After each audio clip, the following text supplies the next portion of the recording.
in which you may find yourself.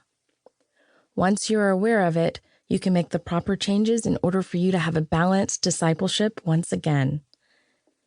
Even though I agree that there are many positive aspects of discipling, even in abusive groups, this book will not focus on these positive aspects. Discipling, even abusive discipling, can lead people away from materialism, bad influences, and sinful habits. Disciples can be led to grow spiritually. In this world where God's commandments are ever more violated, it is easy to overlook abuse in discipleship because of the good influences it can bring about. Still, this is no reason to avoid eliminating the non-biblical ideas and controlling behavior that can creep into any discipleship. Proper perspective is difficult to achieve, especially when we are involved. It is important, therefore, to take the time you need to develop an accurate perspective of your discipleship group. Please give yourself, as well as others who might be sharing this information with you, time to lay out all the pieces of the puzzle until you see the full picture. I encourage you to take a break from your group in order to reflect. The group may be important to you, but your life and your soul are even more important. I have used fictitious names to protect the identities of some of those I describe and quote. In some instances, I have combined their experiences to present a composite picture of typical situations. In this book, the word disciple will be used when speaking of someone who is in a learning, obedient, or submissive position as a Christian. The word discipler will be used for someone who is in a teaching, authoritative, or leadership position in a discipling relationship. Abusive discipleship refers to the practice of the subtle and coercive methods I describe throughout this book. Many observers decide that a discipling group is destructive on the basis of what they describe as weirdness. Bizarre and eccentric behaviors are most commonly only symptoms of the underlying problem.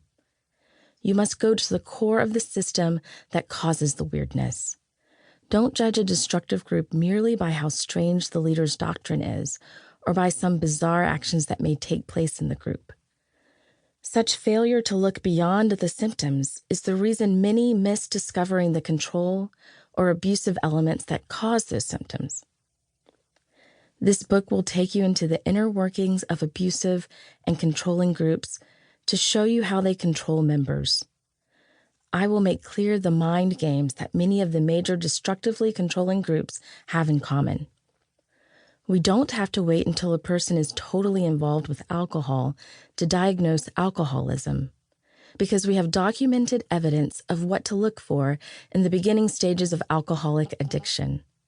Similarly, learning to see the framework of controlling actions will enable you to identify an abusive church even at the beginning stages.